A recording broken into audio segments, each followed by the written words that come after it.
আজ আমরা একটি নফল সালাত নিয়ে কথা বলবো, যেই নফল সালাত, যেই নফল নামাজ আমাদের সমাজে শত নয় হাজারের মধ্যেও একজন লোক আদায় করেন কিনা সন্দেহ। অথচ কোরআন এবং হাদিসে যত নফল সালাতের কথা বলা হয়েছে, এই যে সালাতটির কথা আমরা আজকে বলতে চাচ্ছি, এই সালাতটি তন্মধ্য থেকে দ্বিতীয় সর্বাধিক গুরুত্বপূর্ণ নফল সালাত। সমস্ত নফল নামাজের ভিতরে সবচেয়ে গুরুত্বপূর্ণ নফল নামাজ হলো তাহাজ্জুদের নামাজ। তাহাজ্জুদের পরে দ্বিতীয় সর্বোচ্চ গুরুত্বপূর্ণ নফল সালাত হলো সালাতুদ দুহা বা চাশতের নামাজ। সালাতুদ দুহা বিষয়ে নবী আলাইহিস সালাম থেকে এত হাদিস বর্ণিত হয়েছে, এত গুরুত্ব বর্ণিত হয়েছে যে অন্য কোনো নফল সালাত বিষয়ে এত বেশি গুরুত্ব আরোপ করা হয়নি।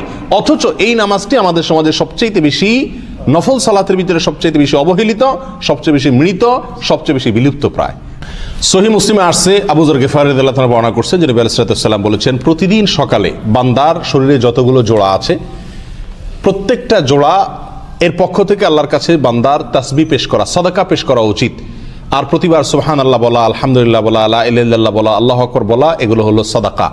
অর্থাৎ প্রতিটি অঙ্গ প্রত্যঙ্গ থেকে, প্রতিটি জোড়ার পক্ষ থেকে আল্লাহর কাছে সাদাকা, শুকরিয়া আদায়। তো প্রতিদিন সকালে এটা বান্দার করা উচিত। আর প্রত্যেক জোড়ার পক্ষ থেকে তাসবিহ, তাহলিল, তাকবীর, তাহমিদ অর্থাৎ সুবহানাল্লাহ, আলহামদুলিল্লাহ, লা ইলাহা ইল্লাল্লাহ, আল্লাহু আকবার বলা, এটা খুব সহজ কাজ না প্রতিদিন নিয়মিত। নবী আলাইহিস সালাম সহজ করে দিয়েছেন এই জন্য, যদি কোনো মানুষ সকালে 2 রাকাত সালাত আদায় করে তাহলে তার এই প্রত্যেকটা অঙ্গ প্রত্যঙ্গের পক্ষ থেকে সাদাকা দেওয়ার কাজ হয়ে যায়। আর সেই 2 রাকাত সালাত সালাতুল দুহা বা চাশতের নামাজ। প্রতিদিন সকালে সালাতুল দুহার অংশ হিসাবে মানুষ যদি সালাত আদায় করে তাহলে গোটা শরীরের প্রত্যেকটা অঙ্গ প্রত্যঙ্গের পক্ষ থেকে কি হয়ে যাবে? সাদাকার কাজ হয়ে যাবে ইনশাআল্লাহ। প্রিয় ভাইরা, এই সালাতুল দুহা সম্পর্কে আবু হুরায়রা রাদিয়াল্লাহু তাআলা আনহু বলেন, আওসানি খালিলি বিসালাস, আমার বন্ধু রাসূল করিম সাল্লাল্লাহু আলাইহি ওয়াসাল্লাম আমাকে 3টি বিষয় করার জন্য, 3টি কাজ করার জন্য ওসিয়ত করেছেন। ওসিয়ত সাধারণ নির্দেশ না, ওসিয়ত মৃত্যুর আগে মানুষ যেটা সবচেয়ে গুরুত্বপূর্ণ নসিহত এবং উপদেশ দিয়ে থাকে, অবশ্য পালনীয় যে উপদেশ দিয়ে থাকে সেটা হলো ওসিয়ত। তো সাহাবী আবু হুরায়রা বলেন, আমাকে নবী করিম সাল্লাল্লাহু আলাইহি ওয়াসাল্লাম 3টি কাজের ওসিয়ত করেছেন। এই 3টি কাজের ভিতরে একটি হলো সালাতুদ দুহা যেন আমি আদায় করি। তিনি বলেছেন হাদিসের শেষে, লা আদাহুন্না হাত্তা আমুত, আমি মৃত্যু পর্যন্ত তার ওসিয়তগুলো ফলো করে যাব, একটাও ছাড়বো না। অর্থাৎ এই সালাতুদ দুহা মৃত্যু পর্যন্ত কখনো ছাড়বো না।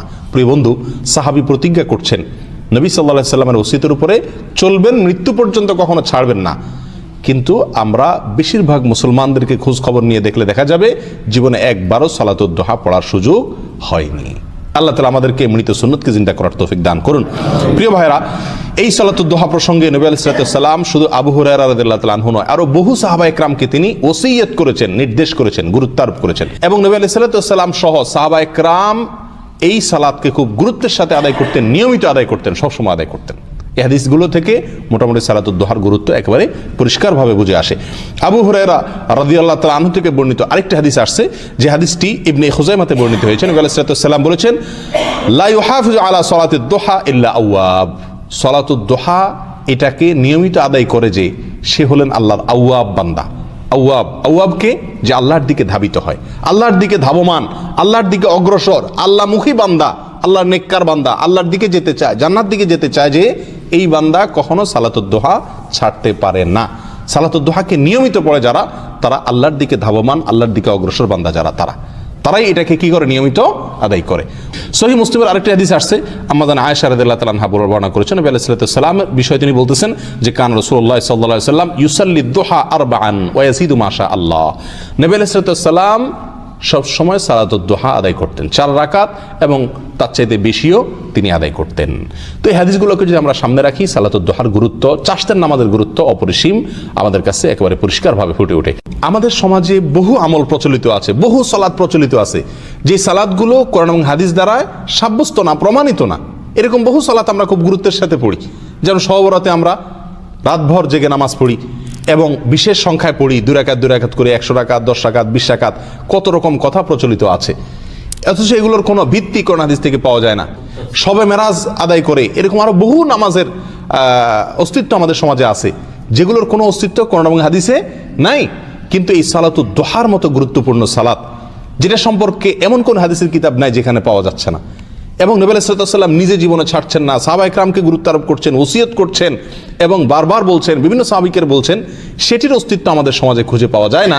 কিন্তু যে সমস্ত সালাতের কোনো অস্তিত্ব কোরআন হাদিসে নাই, সেগুলো মাশাআল্লাহ সমাজে দেখা যায় অনেক মানুষ করে থাকেন। আল্লাহ তাআলা আমাদেরকে বুঝার তৌফিক দান করুন। এই চাশতের নামাজ আমরা কিভাবে পড়বো, কোন সময় পড়বো? চাশতের নামাজ বা এই সালাতুদ দোহা পড়ার সময় হলো সূর্য ওঠার 15-20 মিনিট পর থেকে নিয়ে শুরু হয়, একেবারে জোহরের ওয়াক্ত হওয়ার আগ পর্যন্ত এই টাইমের ভিতরে পড়া যায়। ওলামা ইকরামের অনেকে এশাকের সালাতকে আলাদা বলেছেন, অর্থাৎ সূর্য ওঠার পর একটা নামাজ আলাদা বলেছেন 2 রাকাত, আর এরপরে 8টা-9টার দিক থেকে নিয়ে জোহরের ওয়াক্ত হওয়ার আগ পর্যন্ত। অনেক ওলামা ইকরাম বলেছেন সর্বনিম্ন এটা 2 রাকাত, আর অনেকে বলেছেন 4 রাকাত। তো আমি 4 রাকাত পড়লে সবার মত অনুযায়ী মোটামুটি হয়ে যাচ্ছে। 4 রাকাত আমি সর্বনিম্ন আদায় করব, আর 8 রাকাত পর্যন্ত অনেকে বলেছেন নবী আলাইহিস সালাম থেকে সাবেত। আর এই হাদিসে যেহেতু আমাদের আয়েশা মুসলিমের হাদিসে বলেছেন যে ওয়ায়াজিদু মাশা আল্লাহ, এর বেশি তিনি যতটুকু আল্লাহ তৌফিক দিতেন পড়তেন। এই জন্য অনেক ওলামা ইকরাম বলেন কোনো সীমা নাই, আপনি 4 রাকাত, 6 রাকাত, 8 রাকাত যতটুকু সুযোগ পড়েন। বাকি বেশিরভাগ নবী আলাইহিস সালাম থেকে এবং সাহাবা ইকরাম থেকে 8 রাকাতের কথা বর্ণিত আছে। প্রতিদিন না পারেন সপ্তাহে একদিন হলো এই সালাতটা পড়ার অভ্যাস করতে হবে। সাধারণ সূরা কেরাত দিয়ে অন্য সালাতের মতোই পড়তে হবে। এবং এই সালাত যদি আমি পড়ার সুযোগ না পাই, আমার কর্মব্যস্ততার কারণে আমি চেষ্টা করলেও আমার দ্বারা যদি সম্ভব না হয়, অন্তত বন্ধের দিনে হলেও একবার পড়ি, মাসে হলেও একবার পড়ার চেষ্টা করি। নবী আলাইহিস সালাম যেটাকে এত গুরুত্ব দিয়েছেন, ইসলামে যেটা দ্বিতীয় সর্বোচ্চ গুরুত্বপূর্ণ নফল সালাত, সেটা আমি জীবনে একবার আদায় করব না, মাসে একবার আদায় করব না, এটা নবী আলাইহিস সালামের সুন্নতের প্রতি অবহেলা, অবিচার ছাড়া আর কিছু না। এই জন্য ভাই প্রতিজ্ঞা করি, চেষ্টা করি, আর যদি নিজে আমল করতে না পারি, এই আলোচনাটাকে ছড়িয়ে দেওয়ার চেষ্টা করি, এই মাসআলাটাকে, এই বিষয়টাকে ছড়িয়ে দেওয়ার চেষ্টা করি, অন্যের মধ্যে প্রচার করবার চেষ্টা করি, যাতে অন্যরা আমল করতে পারে। আমার প্রচারের মাধ্যমে যদি কেউ আমল করে, তো নবী আলাইহিস সালামের হাদিসের আলোকে তার আমলের কারণে যে সওয়াব সে পাবে, তার সমপরিমাণ সওয়াব আল্লাহ তাআলা আমাকেও দিবেন। আর এই সুন্নাতটা যেহেতু এখন মৃতপ্রায় হয়ে গেছে, বিলুপ্ত হয়ে গেছে, এটাকে জিন্দা করলে যত মানুষ এটা করবে, তাদের সমপরিমাণ সওয়াব আমরা ইনশাআল্লাহ পাবো।